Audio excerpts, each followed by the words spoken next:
오늘은 청년 주일입니다. 사랑하는 우리 청년들, 우리 자녀들에게 오늘 이 말씀을 전하고 싶습니다. 그러나 청년이 아니더라도 각자에게 주시는 하나님의 말씀으로 들을 수 있기를 바랍니다. 마크 트웨인이라는 작가가 쓴 왕자와 거지라는 소설을 잘 아실 겁니다.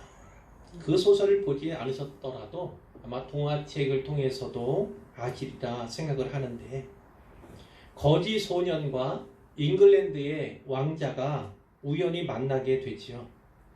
이들은 태어난 날이 같습니다. 생김새마저 매우 닮았어요. 장난삼아서 서로의 옷을 바꿔 입습니다. 여기서 옷은 신분을 상징하지요. 왕자 옷으로 갈아입은 거지 소년은 졸지에 왕자가 되고요. 또 얼마 안 있어 왕위에 오릅니다. 반면 거지 옷으로 갈아입은 왕자는요, 졸지에 거지 취급을 당하죠. 이들에게 여러 우여곡절과 많은 시행착오가 따릅니다. 왕자가 왕자처럼 행동하지 않고 거지처럼 행동을 하거나, 반대로 거지가 거지처럼 행동하지 않고 왕자처럼 행동을 하면 미쳤다, 머리가 이상해졌다, 이런 말을 듣게 되죠. 신분이 바뀌었다면 말도 달라야 하고 행위도 달라야 하고, 그리고 삶의 모든 모습들이 다 바뀌어야만 합니다. 성경은 그리스도인 우리의 변화된 신분을 하나님의 자녀 이렇게 가르쳐 줍니다. 그렇다면 우리의 삶의 모습도 변화된 신분에 걸맞게 변화되어야겠죠.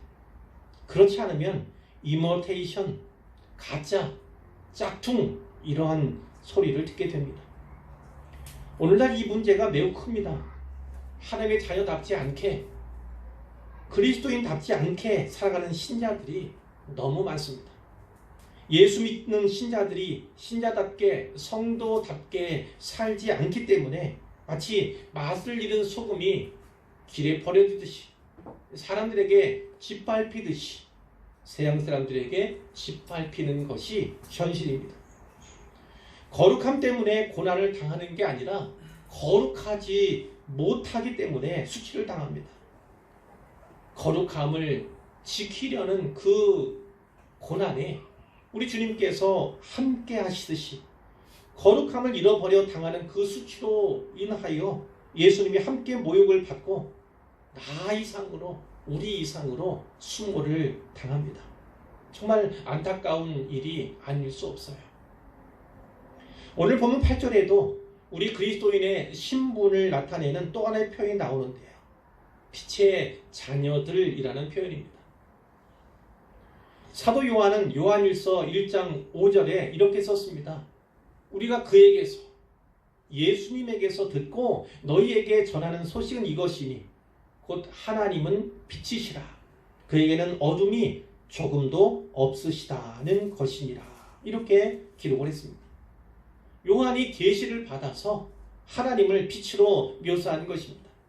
그러므로 하나님의 자녀된 우리들은 빛의 자녀들이기도 하죠. 빛의 반대는 어둠입니다.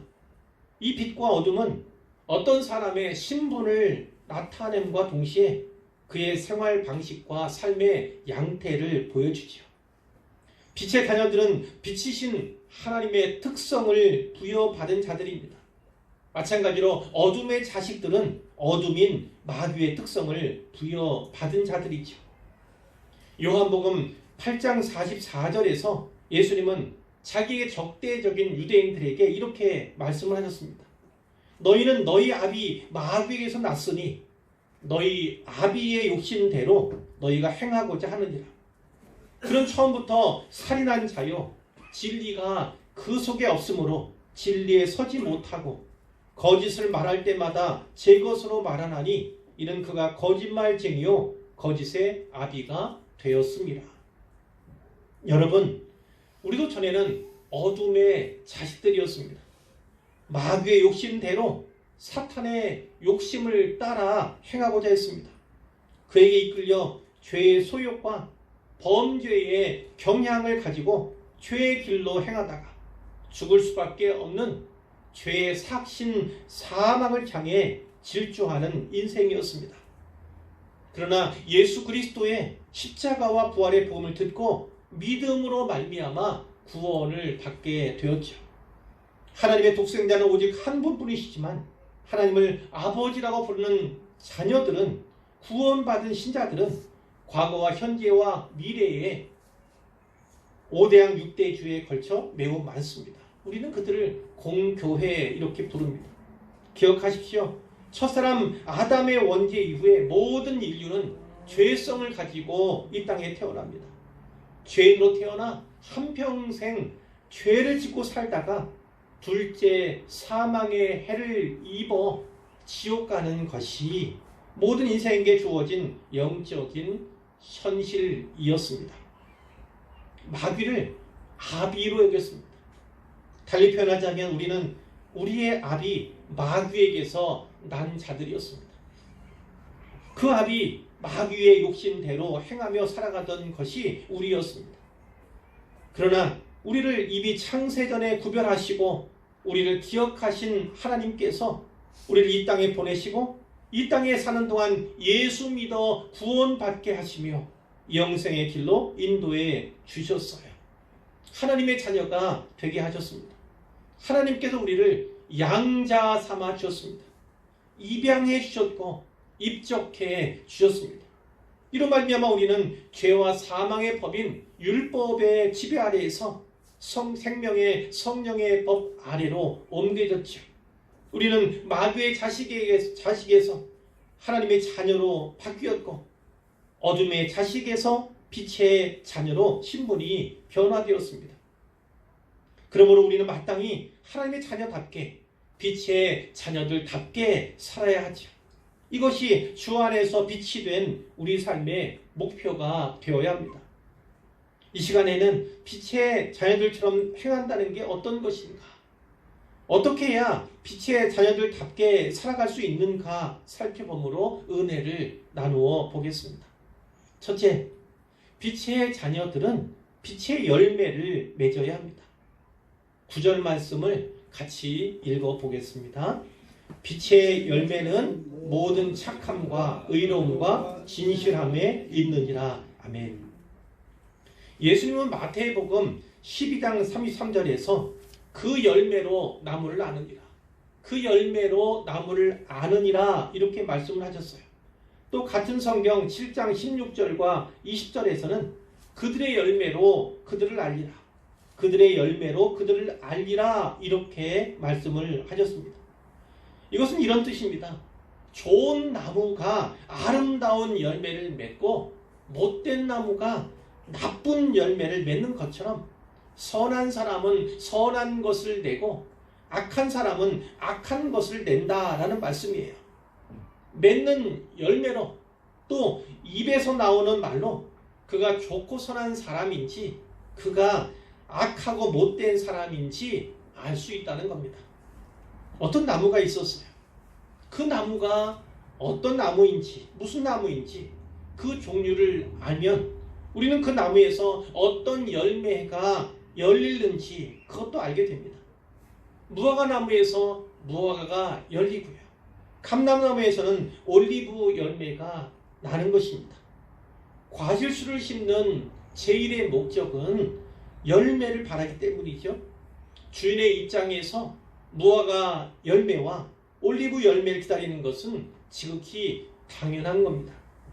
그런데 성경에 보면 주인의 기대를 저버리는 두 가지 경우가 나타나죠. 하나는 나무가 전혀 열매를 맺지 못하는 경우입니다. 마태복음 21장 17절 이하에 이런 말씀이 있습니다. 예수님이 공생의 마지막 한 주간을 예루살렘에서 보내시는데 저녁에는 베다니로 나가셔서 거기서 주무셨어요. 이른 아침에 다시 성 안으로 들어오시는데 매우 줄이셨어요. 시장기가 있으셨어요. 그래서 길가에 있는 무화과 나무 그 나무에 다 가셔서 찾으십니다. 무엇을요? 무화과 열매를 찾으신 거예요. 그런데 잎사귀 밖에 아무것도 찾지를 못하셨습니다. 그래서 예수님이 나무에게 이제부터 영원토록 네가 열매를 맺지 못하리라 저주의 말씀하셨어요. 그러니까 무화과 나무가 곧 말랐다 이런 기사가 나오지 않아요. 이 말씀에는 상징적인 의미가 담겨 있습니다. 열매 없는 성전의 한계, 성전 신학의 한계를 보여주는 말씀이에요. 하지만 이와 같은 해석도 가능합니다. 주님이 열매를 찾으실 때가 있고 열매를 찾으실 그때 열매가 없으면 안 된다는 교훈이죠. 이 무화과 나무가 그랬듯이 잎이 매우 무성합니다. 보기에 매우 좋습니다. 그래서 더욱 기대감을 갖게 하죠. 그러나 열매가 없어요. 그러므로 잎만 무성한 건 더 나쁜 것입니다. 주님을 실망시키게 되기 때문이죠. 다른 하나는 나무가 좋지 않은 열매를 맺는 거예요. 좋지 않은 열매를 맺는 경우. 이사야 5장 1절 이하에 포도원 노래가 나오지요. 내가 사랑하는 자의 포도원을 노래하리라. 내가 사랑하는 자에게 포도원이 있으며 심이 기름진 산에로다. 심이 기름진 산에 있는 포도원을 노래하는 거예요. 이 포도원 주인이 땅을 파서 돌을 제합니다. 기름진 땅이지만 더 알뜰하게 가꾸는 것이죠. 살뜰 가꾸는 겁니다. 거기에다가 극상품 포도나무를 심는 거예요. 그 중에 망대도 세웁니다. 누가 훔쳐가거나 상하게 할까봐. 그리고 그 안에 술투를 팝니다. 그 극상품 포도로 극상품 포도주를 만들고자 하는 주인의 의지가 거기에 있는 거예요. 그렇게 좋은 포도 맺기를 바랐더니 들포도를 맺었도다. 이런 말씀이 있어요. 주인이 이렇게 얘기합니다. 내가 내 포도원을 위하여 행한 것 외에 무엇을 더할 것이 있으랴. 최상의 노력과 수고를 한 거예요. 그런데 내가 좋은 포도 맺기를 기다렸거늘 들포도를 맺으면 어찌 됐는고. 이렇게 이 포도원 주인이 한탄하는 내용이죠. 포도원 주인이 좋고 기름진 포도원에 극상품의 포도나무를 심었습니다. 주인이 좋은 포도를 바라고 기다리는 것은 지극히 당연한 일이겠죠. 그런데 상품성이 전혀 없는 포도주를 만들 수 없는 들포도가 맺힌 것입니다. 이 두 가지 사례를 오늘날로 그리고 영적으로 치환해서 봤을 때에 같은 문제가 발생하죠. 주님이 좋은 과수원에 극상품 포도나무를 심었습니다. 주의 몸된 교회 안에 신자들을 심었다는 거예요. 이 교회는 주의 피로 사신 교회입니다. 그리고 이 신자들은 주님의 십자가의 죽음을 통해서 구속하신 자들입니다. 그렇기 때문에 주님이 신자들에게 기대하시는 것이 있다는 거예요. 바라시는 것이 있습니다. 주님은 신자들이 좋고 아름다운 열매를 많이 맺기를 원하시죠. 예수님은 그 열매로 나무를 아느니라, 그들의 열매로 그들을 알리라, 이렇게 말씀하셨어요. 그 열매로 나무가 어떠한지, 그들이 어떠한지를 판단하시듯이 진짜 신자인지 아니면 가짜나 짝퉁인지는 우리가 맺는 열매를 통해서 판단하겠다, 이렇게 말씀하시는 거예요. 그러므로 우리는 내가 진짜 신자인지 아닌지를, 내가 참된 믿음을 소유했는지 아닌지를 열매로 증명해야 할 의무와 책임이 있는 것입니다. 어떤 사람들은 다음과 같은 열매를 맺어요. 에베소서 5장 3절 4절 말씀에 보시면 음행과 온갖 더러운 것과 탐욕, 이름조차도 부르지 말아야 할 그러한 것들을 열매로 맺는 사람들이 있습니다. 또 어떤 사람들은 누추하고 어리석은 말, 희롱의 말을 하기도 합니다. 신자에게는 오직 감사의 말, 이것만이 필요한데 누추하고 어리석은 말, 희롱의 말을 일삼는 신자들이 있다는 것입니다. 그러나 하나님의 자녀는 하나님을 닮아가야겠죠. 하나님은 레위기 11장 45절에서 내가 거룩하니 너희도 거룩할지어다, 이렇게 명령하셨습니다. 베드로 사도는 이 말씀을 인용하면서 오직 너희를 부르신 거룩한 이처럼 너희도 모든 행실에 거룩한 자가 되라 이렇게 권면하였습니다. 하나님의 자녀는 그 아버지의 마음을 닮아가고 그분의 성품을 닮아가야 합니다. 이것은 곧 신자 자신이 하나님의 자녀임을 스스로 증거하는 일이기도 하고요. 나아가서는 하나님을 나타내고 드러내는 일이기도 합니다. 마찬가지로 빛의 자녀들은 빛의 열매를 맺어야 하죠. 빛의 열매는 모든 착함과 의로움과 진실함에 있다 이렇게 말씀하셨어요. 하나님의 빛 가운데 거하는 신자들은요, 도덕적으로, 영적으로, 그리고 윤리적으로도 빛의 속성을 따라 빛의 역할을, 빛의 사명을 하며 살아가야 합니다. 하나님 앞에서는 물론이고요, 누구에게나, 그리고 언제 어디서나 항상 착하고 의롭고 진실해야 하는 거죠. 그래야 하나님의 선하심을 드러낼 수가 있는 것입니다. 그러기 위해서는 방향과 목표가 매우 중요합니다. 아시다시피 우리 의왕소망교회 목표 중에 하나가 성경의 바른 교회, 하나님께 착한 교회, 이웃에게 좋은 교회입니다.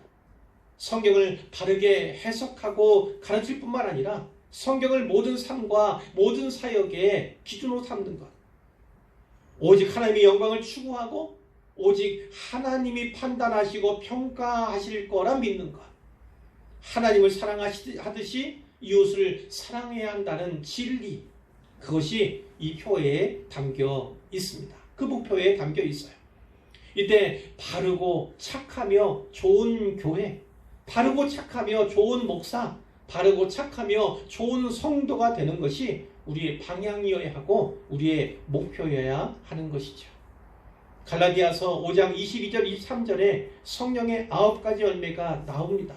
잘 아시잖아요. 오직 성령의 열매는 사랑과 희락과 화평과 오래 참음과 자비와 양선과 충성과 온유와 절제니 이렇게 말씀하고 있습니다. 이와 같은 열매를 맺음으로써 성령께서 우리와 함께 하시고 우리가 성령님의 인도를 받는 신자들임을 나타내야 하는 겁니다. 그럼 우리가 어떻게 빛의 열매와 성령의 열매를 맺을 수 있을까요? 그와 같이 좋고 아름다운 열매를 많이 맺으려면 어떻게 해야 할까요? 10절 말씀을 보시기 바랍니다. 주를 기쁘시게 할 것이 무엇인가? 주를 기쁘시게 할 것이 무엇인가? 시험하여 보라. 아멘. 바로 이 말씀을 항상 마음에 두고 묻고 생각하고 묵상하는 겁니다. 간단히 말하면 이겁니다. 주님이 기뻐하실까? 주님이 기뻐하실까? 이거예요. 내 선택, 내 판단을 주님이 기뻐하실까? 내가 가는 길을 주님이 기뻐하실까? 내가 하는 말과 행동을 주님이 기뻐하실까? 이것을 늘 생각하는 거예요.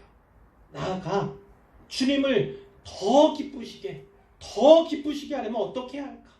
무엇으로 주님을 기쁘시게 할까? 바로 이것이 초점입니다. 이렇게 해야 하나님 기쁘시게 할 뿐만 아니라 우리가 하나님이 기뻐하시는 선한 열매들, 그런 빛의 열매들을 맺을 수 있다. 이 말씀이에요. 히브리서 11장 6절에 믿음이 없이는 하나님을 기쁘시게 하지 못한다. 이런 말씀이 기록되어 있습니다.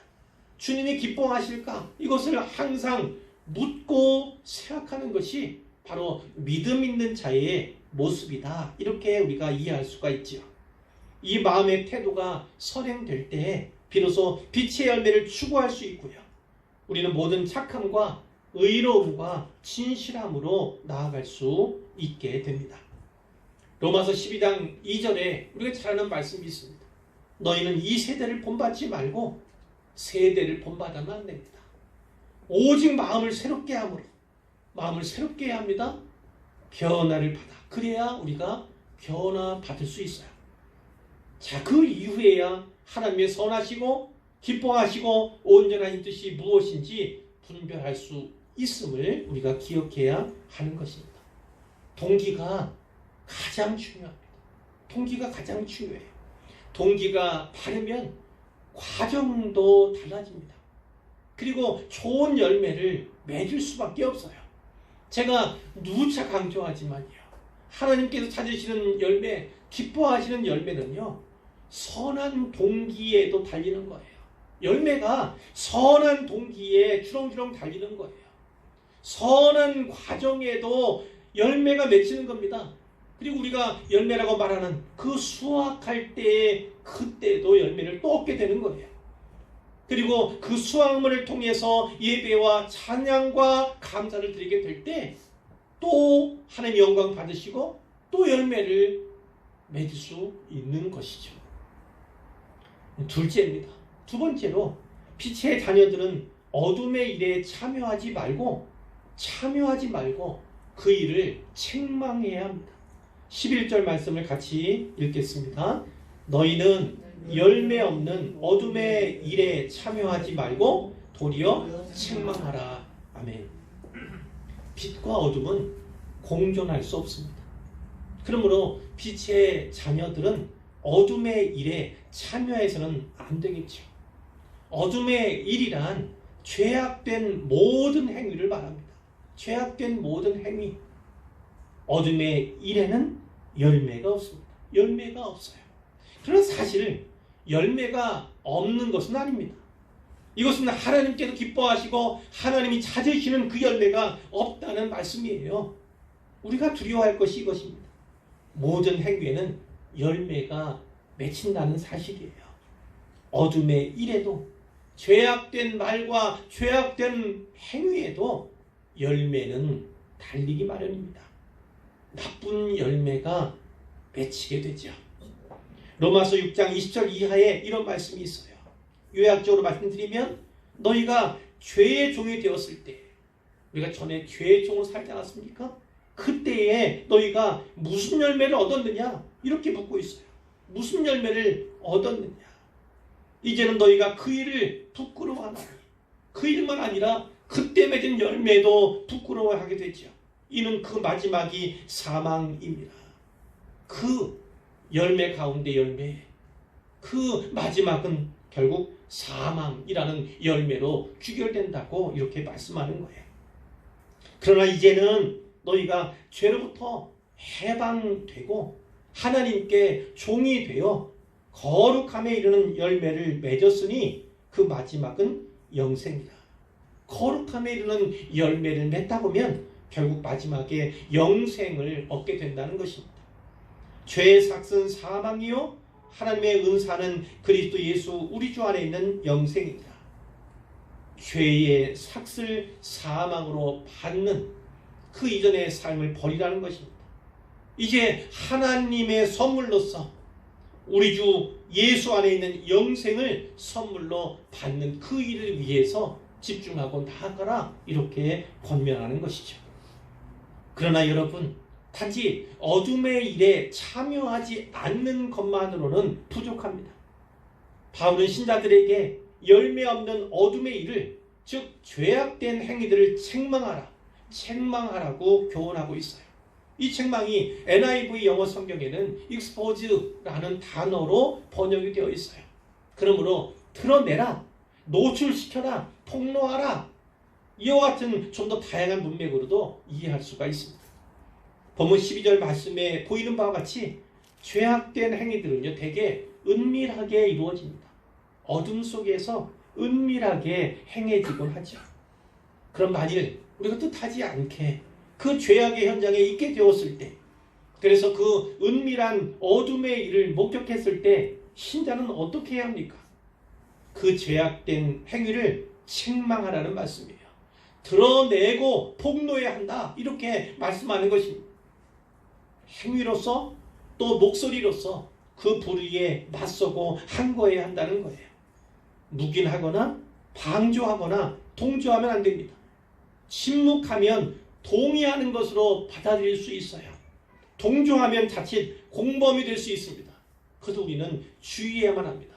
책망해야 하는 거죠. 셋째로, 빛의 자녀들에게는 어둠을 빛으로, 어둠의 자식을 빛의 자녀로 바꿀 사명이 있습니다. 사명이 있다는 거예요. 13절 말씀을 같이 읽겠습니다. 그러나 책망을 받는 모든 것은 빛으로 말미암아 드러나나니 드러나는 것마다 빛이니라. 아멘. 어둠에 빛을 비추면 비로소 그 실체가 드러나죠. 빛으로부터 숨을 수 있는 것은 아무것도 없습니다. 어둠이 짙을수록 더 깜깜할수록 빛은 오히려 더 대단한 위력을 발휘하게 되죠. 앞에서 보았듯이 모든 어둠의 일들, 그래서 책망을 받는 모든 것은 빛으로 말미암아 드러나게 됩니다. 중요한 건 드러나는 것마다 빛이니라 이 말씀이 있어요. 어둠의 영역이 빛의 영역으로 바뀐다는 거예요. 우리가 빛의 자녀들이라면 우리는 어둡고 죄악된 세상에 빛을 비추고 빛을 바라며 살아가야 합니다. 죄의 어두운 행동들을 책망하고 폭로하는 빛의 도구로서 행해야 한다는 말씀이에요. 이것이 신자의 사명인 겁니다. 그 책망과 그 폭로의 목적은 분명합니다. 예수 그리스도를 알지 못하고 어둠 가운데 죄악 가운데 살던 이들이 우리로 말미암아 죄의 생활을 끊어버리고 그리스도의 빛에 나옴으로써 그들도 우리처럼 주 안에서 빛이 되도록 초청하는 것이 우리들의 사명인 것이죠. 마태복음 5장 14절부터 16절에서 예수님은 이렇게 말씀하셨어요. 너희는 세상의 빛이라. 너희는 세상의 빛이라. 자, 이어지는 말씀. 세상의 빛은 우리들은 산 위에 있는 온 동네에 나아가서 이 빛의 역할을, 빛의 사명을 감당해야 한다는 거예요. 사람이 등불을 켜서 말 아래 두지 아니하고 등경 위에 두는 이유는 집안 모든 사람들에게 그 빛을 비추기 위함이다. 이렇게 말씀하는 것입니다.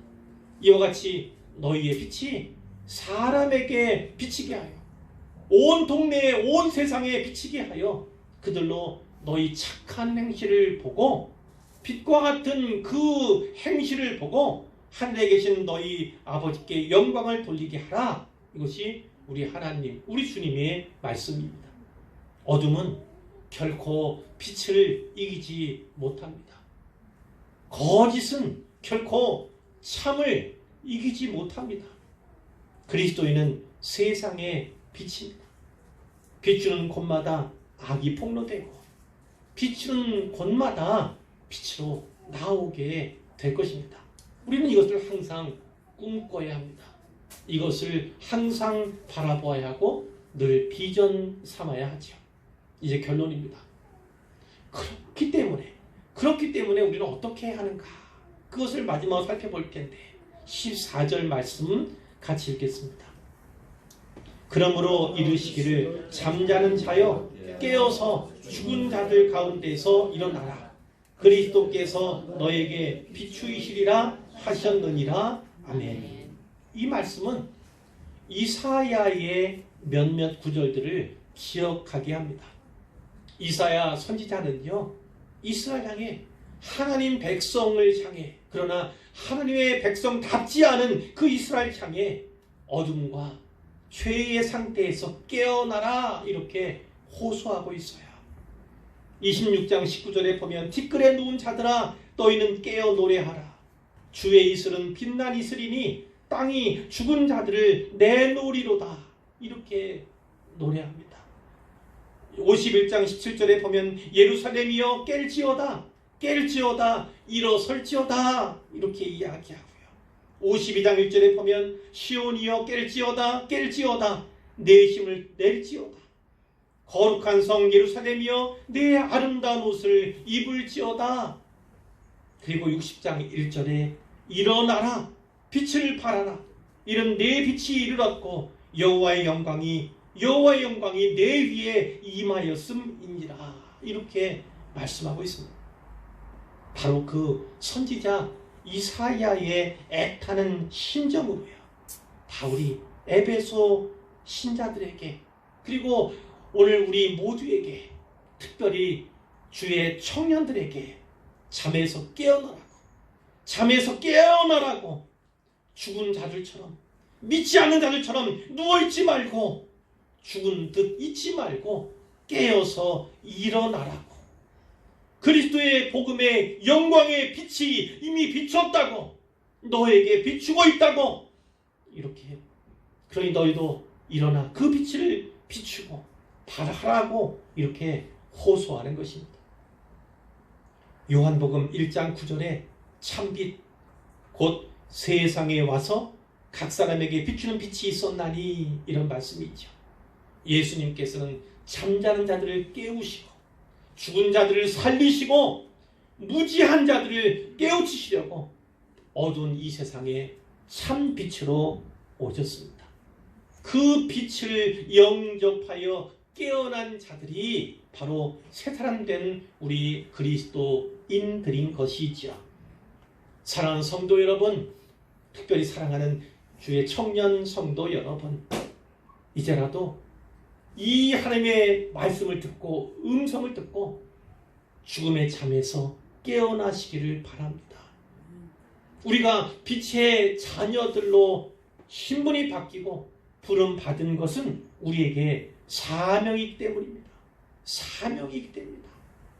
어둠의 일을 버리셔야 합니다. 어둠의 일에 참여해서는 안 됩니다. 오히려 어둠의 일을 책망해야 할 것이 우리의 사명입니다. 빛의 자녀들이라면 마땅히 빛의 열매를 통해서 우리 자신이 빛의 자녀임을, 우리가 그 빛이신 하나님의 자녀임을 드러내야 합니다. 나아가 세상의 빛으로서 우리 주님의 명령을 따라 바르게 기능하는 것, 바르게 일하고 사역하는 것, 그것이 우리에게 요구되는 일이죠. 부디 이 말씀을 잘 새기시고 늘 기억하셔서 주의 백성으로서, 하나님의 자녀로서, 빛의 자녀로서 신분에 걸맞는 그런 사명들, 그런 사명을 감당하는 그런 생애를 사시기를, 그래서 하나님께 온전한 영광을 돌리시는 분들이 될 수 있기를 우리 주님의 이름으로 축복하고 우리 주님의 이름으로 축원합니다.